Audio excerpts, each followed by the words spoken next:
Good morning student. आज की हिंदी की ऑनलाइन क्लास में आप सभी का एक बार फिर से स्वागत है। बच्चों, आज हम काव्य खंड के तृतीय पाठ जयशंकर प्रसाद जी द्वारा लिखित श्रद्धा मनु का अध्ययन करेंगे। क्योंकि बच्चों इसमें जो गीत है वो आपके सिलेबस से हटा दिया गया है। 30% जो कोरोना की वजह से सिलेबस कम हुआ है पाठ्यक्रम, उसमें आपका गीत जो है नहीं पढ़ना है। आपको हमें पढ़ना है श्रद्धा एवं मनु। तो आइए आज हम अध्ययन करते हैं श्रद्धा और मनु का। पहले इसके बारे में थोड़ा सा समझ लेते हैं कि बच्चों ये जो श्रद्धा मनु है, ये जो जयशंकर प्रसाद जी जो है छायावादी कवि है, ये आपको पता ही होगा कि छायावादी महाकाव्य है इनका कामायनी। उस कामायनी के श्रद्धा सर्ग से श्रद्धा मनु का यह प्रसंग अवतरित है। ये जयशंकर प्रसाद जी जो हैं इनका एक बहुत अच्छा महाकाव्य है कामायनी, जिसमें 15 सर्ग हैं, जिसमें से ये श्रद्धा सर्ग जो है वहाँ से ये श्रद्धा और मनु का प्रसंग लिया गया है। इसमें श्रद्धा मनु से कर्म करने का आग्रह करती है। इसमें क्या है बच्चों, जो मनु है वो जीवन से पूरी तरीके से निराश हो जाता है, क्योंकि प्रलय हुई है। प्रलय के कारण क्या है, सब जगह पानी पानी हो गया है और धरती पर मनुष्य नहीं बचे हैं। तो मनु बचते हैं। तो मनु जो है बहुत निराश हो चुके हैं, बहुत हताश हो चुके हैं। क्यों? क्योंकि चारों तरफ क्या है, पानी पानी दिखाई दे रहा है, इंसान दिखाई नहीं दे रहे हैं। तो वो एक सूनी जगह पर पहाड़ पर बैठे हुए हैं ऊंचे। तभी जो है क्या होता है, वहाँ श्रद्धा आती है और श्रद्धा उनसे उनकी उदासी का कारण पूछती है। श्रद्धा मनु से फिर उनको समझाती है और उनसे कर्म करने का आग्रह करती हुई कहती है कि तुम अपने को असहाय मत समझो, मैं तुम्हारी सहायता के लिए प्रस्तुत हूँ। तो बच्चों श्रद्धा सर्ग में प्रसाद जी ने नारी के सौंदर्य का चित्रण भी यहाँ पर किया है। आप जब पढ़ेंगे तो देखेंगे कि इसमें जो है प्रसाद जी ने नारी के सौंदर्य का चित्रण भी किया है। तो आइए देखते हैं कि इसमें श्रद्धा और मनु का प्रारंभ करते हैं हम। कौन हो तुम संस्कृति जल निधि तीर, तरंगों से फेंकी मड़ी एक, कर रहे निर्जन का चुपचाप प्रभा की धारा से अभिषेक। तो इसके शब्दार्थ भी बच्चों साथ साथ देखते चलेंगे। पहले इसका संदर्भ कि प्रस्तुत पद्यांश हमारी पाठ्य पुस्तक काव्यांजलि में संकलित जयशंकर प्रसाद जी द्वारा रचित श्रद्धा मनु शीर्षक कविता से उद्धृत है। प्रसंग में आप लिखेंगे कि प्रलय के अनंतर श्रद्धा मनु को निर्जन स्थान में मौन बैठे देखकर उसके बारे में पूछती है और वह मनु के बारे में जानने के लिए उत्सुक है कि उस निर्जन एकांत वीरान स्थान में वो वहाँ पर चुपचाप क्यों बैठे हैं, कौन है वो, जहाँ की दूर दूर तक इंसान दिखाई नहीं दे रहे हैं, तो ये बैठे हुए कौन है। तो वो मनु के बारे में जानने के लिए उत्सुक है। यहाँ पर उसी का यहाँ पर वर्णन किया गया है कि कौन तुम। श्रद्धा मनु से, जब मनु वहाँ पर बैठे हुए हैं और एक पेड़ के नीचे वो बैठे हुए हैं, बहुत निराश हैं, नीचे गर्दन झुकाए हुए चुपचाप मौन बैठे हुए हैं, तभी बच्चों वहाँ पर श्रद्धा आती है और आकर के उनको देखती है और उसको बड़ा आश्चर्य होता है। और वो मनु से क्या करती है, प्रश्न करती है और क्या कहती है कि कौन तुम, कि तुम कौन हो। संस्कृति जल निधि तीर, संस्कृति जल निधि अर्थात सागर रूपी संसार रूपी सागर, और तीर अर्थात किनारा। कि जिस प्रकार सागर की लहरें अपनी तरंगों से मड़ी फेंक, मतलब सागर की जब लहरें आती हैं तो अपनी तरंगों से क्या करती हैं कि मड़ियों को अपने किनारे की तरफ फेंक देती हैं। कि संस्कृति जल निधि तीर, तरंगों से फेंकी मड़ी एक।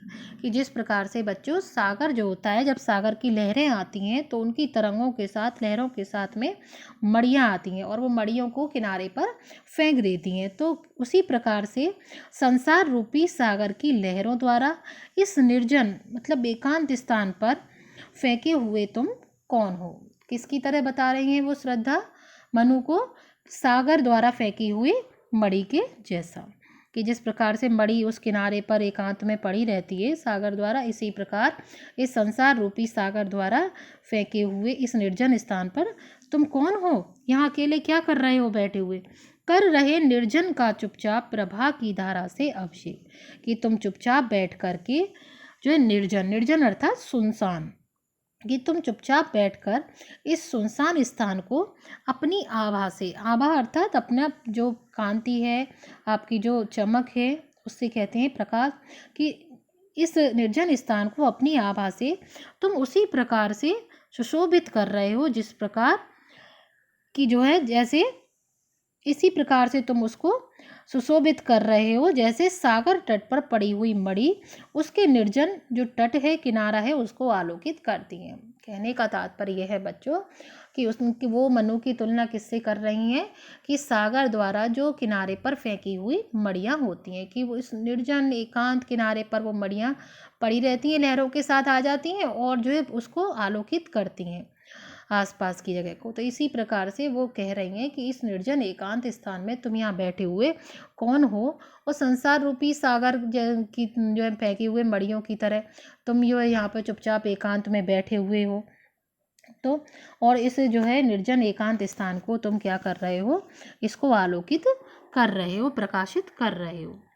मधुर विशांत और एकांत, जगत का सुलझा हुआ रहस्य, एक करुणालय सुंदर मौन और चंचल मन का आलस्य। अब श्रद्धा क्या कह रही हैं कि हे परिचित, मधुर तुम कैसे हो, तुम मुझे मधुरता, विश्रांत अर्थात थके हुए, और एकांत जगत का सुलझा हुआ रहस्य, कह रही हैं कि हे परिचित, तुम मुझे मधुरता और नीरवता से परिपूर्ण इस संसार से उलझे हुए रहस्य की भांति प्रतीत हो रहे हो, कि तुम ऐसे प्रतीत हो रहे हो कि जैसे संसार का कोई जो है सुलझा हुआ रहस्य है। एक करुणालय सुंदर मौन, और तुम्हारा जो सुंदर और मौन रूप करुणा से परिपूर्ण है, कि जो तुम चुपचाप बैठे हुए हो मौन रूप धारण करके, वो कैसा है कि तुम्हारा सुंदर और मौन रूप करुणा से परिपूर्ण है।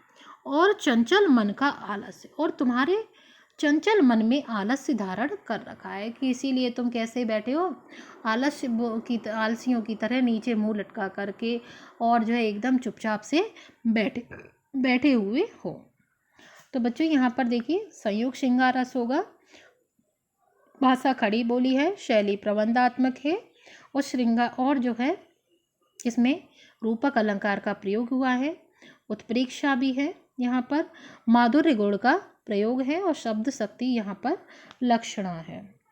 तो यहाँ पर हमने क्या इसमें जाना है कि मनु एकांत में बैठे हुए हैं, तभी वहाँ श्रद्धा आती है और आकर के उनका परिचय पूछती है कि भाई तुम यहाँ पर एकांत में बैठे हुए कौन हो, सागर द्वारा फेंकी गई मड़ियों के जैसे लग रहे हो, और जो है तुम इसको एक आलोकित कर रहे हो मड़ियों की तरह, तो तुम कौन हो, उनके बारे में वो उनका परिचय पूछती हैं। आगे देखते हैं। सुना यह मनु ने मधु गुंजार, मधुकरी कासा जब सानंद, किए मुख नीचा कमल समान, प्रथम कवि का जो सुंदर छंद।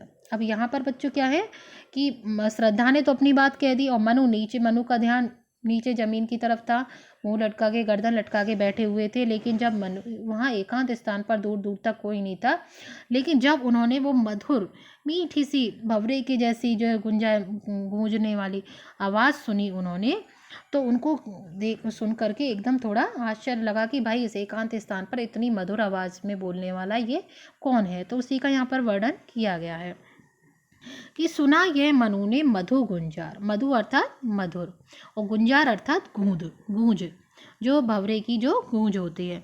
मधुकरी होती है भ्रमरी, भंवरा होता है और भ्रमरी होती है स्त्रीलिंग। कासा सब सानंद, कि मनु और श्रद्धा की प्रथम भेंट होने पर जब श्रद्धा उससे उसका परिचय पूछती है, तो उसकी आवाज़ उन्हें भौरे के मधुर गुंजार के समान आनंददायक प्रतीत होती है, क्योंकि बहुत मधुर आवाज़ में वो उनसे पूछती है।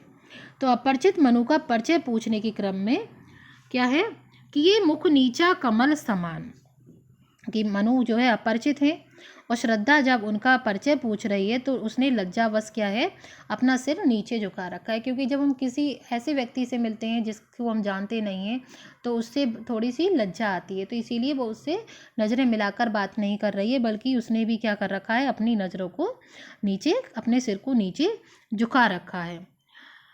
किए मुख नीचा कमल समान, कि कमल के समान, जिस प्रकार कमल झुका हुआ रहता है नीचे की तरफ, उसी प्रकार से कमल के उसका मुख किसका तरह था, कमल की तरह सुंदर मुख था, जिसको उन्होंने लज्जावश क्या कर रखा था, नीचे की तरफ झुका रखा था।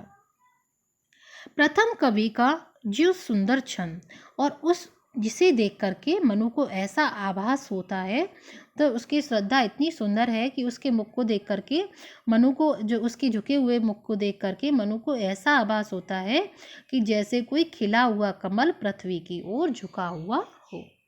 कोई कमल है खिला हुआ और वो किसकी तरफ झुका हुआ है, पृथ्वी की ओर झुका हुआ है। कि मनु को कमल के सदृश सुंदर दिखने वाले उसके मुख से निकले मधुर बोल कैसे लगे हैं बच्चों, कवि के सुंदर छंद से प्रतीत हुए हैं। कि जिस प्रकार कवि है वो कोई सुंदर छंद गा दे, सुंदर सुंदर सा छंद बोले, उसी प्रकार से जो मनु उस श्रद्धा जो उससे उसका परिचय पूछती है, तो उसके मुंह से निकले हुए वो शब्द, वो ध्वनि जो है उसको कवि के सुंदर जो है छंद के समान प्रतीत हुए हैं।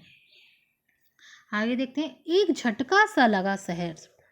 तो जब इतनी मधुर आवाज़ में जब उसने श्रद्धा ने मनु से उसका परिचय पूछा, और मनु ने जब उसका चेहरा देखा कमल के समान, तो उसको वहाँ पर देख करके जो मनु है उस निर्जन स्थान पर जहाँ किसी के होने की कोई संभावना ही नहीं थी, और वहाँ श्रद्धा जैसी अनुपम रूपवती सुंदरी को देख करके जो है मनु क्या है बच्चों, आश्चर्यचकित हो उठते हैं। और उनको क्या लगता है, एक झटका सा शहर कि अचानक जो है शहर मतलब खुशी के साथ उनको एक झटका सा लगता है कि दूर दूर तक कोई नहीं है और इतनी सुंदर स्त्री उनके सामने खड़ी हुई है, तो उनको एक झटके जैसा लगता है ना। निरखने लगे लुटे से कौन, निरखने लगे अर्थात देखने लगना, निरखना मतलब देखना संवरना। तो तभी क्या होता है कि आश्चर्यचकित हो उठते हैं और उसका मलिन मुख निखर उठता है। मतलब उनका जो चेहरा था, मनु जो थे, जो कि अब तक मुरझाए हुए से आलसियों की तरह उदास निराश बैठे हुए थे, श्रद्धा को देख करके उनका जो मलिन मुख था वो क्या है, एकदम निखर मतलब संवरना, एकदम से निखर उठता है, मतलब संवर उठता है उनका जो चेहरा था, जब खुश हो जाते हैं देख करके। गा रहा यह सुंदर संगीत कुतूहल रह ना सका फिर मौन, और उनके चेहरे को उनका क्या है, मुख निखर उठता है, और श्रद्धा के कंठ से निकले गीत सदृश बोल का उन पर ऐसा प्रभाव पड़ता है, मतलब श्रद्धा के कंठ से जो गीत के जैसे जो बोल निकले हुए थे, मधुर जो ध्वनि से उन्होंने जो उससे परिचय पूछा था, उसका उन पर ऐसा प्रभाव पड़ा कि वो उससे बोले बिना कुतूहल रह ना सका फिर मौन। कुतूहल अर्थात जिज्ञासा, कि उनकी जो जिज्ञासा थी, जो कुतूहल थी, वो फिर मौन नहीं रह सकी, मतलब उसको देख करके वो मौन नहीं रह सके, उसका जो है परिचय पूछे, फिर वो उसको देख करके उसके बारे में पूछे बिना नहीं रह सके। और देखा ये सुंदर दृश्य, और जब उन्होंने उस सुंदर दृश्य को देखा कि जो है इतनी सुंदर स्त्री और इतनी सुंदर उसकी ध्वनि, तो श्रद्धा की सुमधुर ध्वनियों को सुनने के पश्चात जब मनु का ध्यान उसके रूप की ओर गया, तब वह दृश्य उनकी आंखों को कैसा लगा बच्चों, नयन का इंद्रजाल अभिराम, इंद्रजाल अर्थात जादू और अभिराम अर्थात सुंदर। तो वो जो है उनको एक उनकी आंखों को एक सुंदर जादू के समान सुंदर और मोहक लगा, कि कोई सुंदर सा जादू है और मनमोहक सा उनका रूप जो है उनको इस प्रकार का लगा, किसकी तरह कि जो है जादू के समान सुंदर और मोहक लगा।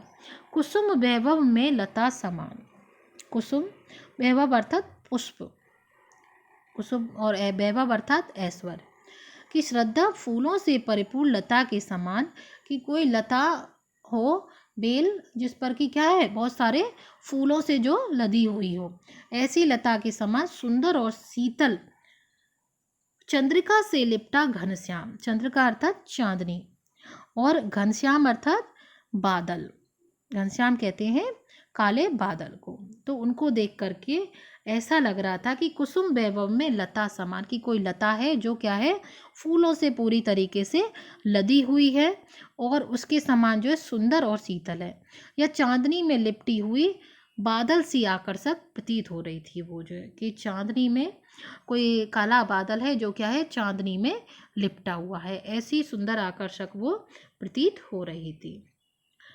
हृदय की अनुकृति बाह उदार, एक लंबी काया, उन्मुक्त मधु पवन, किरणित ज्यों शिशु साल, सुशोभित हो सौरभ संयुक्त। तो बच्चों आप यहाँ देख रहे हैं, यहाँ पर किस चीज़ का वर्णन हो रहा है कि श्रद्धा के सौंदर्य का यहाँ पर वर्णन हो रहा है कि वो कैसी लग रही है कि फूलों से लदी हुई लता के समान, या काला बादल है जो चांदनी से लिपटा हुआ है उसके जैसी आकर्षक प्रतीत हो रही है। तो ये सब किसके बारे में कहा जा रहा है? श्रद्धा के बारे में। हृदय की अनुकृति बहा उदार, की जो अनुकृति अर्थात नकल कह सकते हैं कि या प्रतिकृति, की जो श्रद्धा है उसका हृदय कैसा है? उदार, कि उसका जो हृदय है वो उदार है और विस्तृत है। उदार और विस्तृत उसका जो है हृदय है। एक लंबी काया, और वे लंबे कद की स्त्री है, मतलब उसकी हाइट जो है, लंबाई बहुत अच्छी है, अच्छे कद की, लंबे कद की। उन्मुक्त स्त्री युवती थी। उन्मुक्त मतलब अपने आप में क्या है? वो स्वतंत्र है। तो वह लंबे कद की उन्मुक्त युवती थी। मधु पवन क्रीणित ज्यों शिशु साल, सुशोभित हो सौरभ संयुक्त। मधु पवन कि सौरभ संयुक्त अर्थात सुगंध से युक्त। शिशु साल अर्थात साल का छोटा सा वृक्ष, और क्रीणित अर्थात खेलता हुआ, और मधुपवन अर्थात बसंत। अब क्या है, कैसा लग रहा है उसको देख करके कि वो कैसी है? लंबे कद की उन्मुक्त युवती है, और लंबे और सुंदर दिखने वाले शरीर में वह ऐसे शोभायमान हो रही थी कि मानो बसंत की हवा है, अर्थात बसंत की हवा में झूमता हुआ साल का कोई छोटा सा वृक्ष, कि कोई साल का छोटा सा वृक्ष है और बसंत की हवा चल रही है, और उस हवा के कारण वो जो है छोटा सा वृक्ष आराम से इधर उधर झूम रहा है, और झूमने के साथ साथ जो है सुगंध से सारों बार होकर चारों ओर अपनी शोभा जो है बिखेर रहा है। तो मधु पवन अर्थात बसंत की पवन, क्रीणित अर्थात खेल, बसंत की पवन क्रीणित हो रही है, और ज्यों शिशु साल, की वो शिशु का छोटा सा वृक्ष है। सुशोभित हो सौरभ संयुक्त, सौरभ अर्थात सुगंध से युक्त हो करके सुशोभित हो रहा हो, हवा में झूम रहा है छोटा सा वृक्ष, और जो है सुगंध से सारोबार होकर चारों ओर अपनी शोभा बिखेर रहा है। तो बच्चों देख रहे हैं आप कि यहाँ पर क्या है? श्रद्धा की सौंदर्य का वर्णन किया जा रहा है। मसृण गांधार देश के नील रोम वाले मेषों के चर्म, ढक रहे थे उसका बपूकान, बन रहा था वह कोमल वर्म। कि जो श्रद्धा है उसने क्या है? मसृण, मसृण अर्थात कोमल या चिकने, गांधार देश के, कि जो है श्रद्धा के जो वस्त्र थे वो गांधार देश में पाई जाने वाली नील रोम वाले, कि नीले रंग के रोम अर्थात जो है जो रोएं होते हैं, कि नीले रंग की रोएं वाली जो मेषों के चर्म, मेष अर्थात कहते हैं बच्चों भेड़, जो वहाँ पे गांधार देश है उसमें नीले रंग की बालों वाली भेड़ पाई जाती हैं, और उन भेड़ों की खाल से बने हुए उसने नीले रंग के चिकने वस्त्र पहन रखे थे। कि श्रद्धा के वस्त्र गांधार देश में पाई जाने वाली नीले बालों की भेड़ों की खाल से बने हुए थे। कैसे थे? अत्यंत चिकने थे, कोमल थे, क्योंकि वो बाल कैसे होते हैं उनके? चिकने और कोमल, और ढक रहे थे। और वह क्या कर रहे थे? उसके शरीर को ढक रहे थे। और कैसे ढक रहे थे? उसका वपुकांत, वपुकांत अर्थात सुंदर शरीर। तो वो जो नीले रंग के चिकने जो वस्त्र थे भेड़ के रोए से बने हुए, वो उसके सुंदर शरीर को उसी प्रकार से ढक रहे थे उसकी जैसे बन रहा था वह कोमल वर्म। वर्म कहते हैं बच्चों जो है कवच को, कि जो है बल्कि कैसे ढक रहे थे? उसके शरीर को ढक भी रहे थे, और बल्कि कवच के समान उसके शरीर की रक्षा भी कमर जो है कर रहे थे। कहने का तात्पर्य है कि श्रद्धा उन वस्त्रों में सुंदर तो दिख ही रही थी, बल्कि साथ साथ वो जो है सुरक्षित भी थी उनमें। तो बच्चों आज हम इतने ही पढ़ेंगे।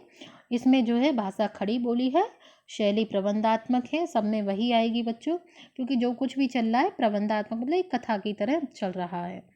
और यहाँ पर रूपकातिशोक्ति होगी, उत्प्रेक्षा अलंकार है, और जो है अनुप्रास अलंकार है, और शब्द शक्ति यहाँ पर अभिधा लक्षणा है तथा माधुर्य गुण का यहाँ पर प्रयोग किया गया है। तो बच्चों आज के लिए इतना ही। इससे आगे का हम दूसरी वीडियो में अध्ययन करेंगे। धन्यवाद।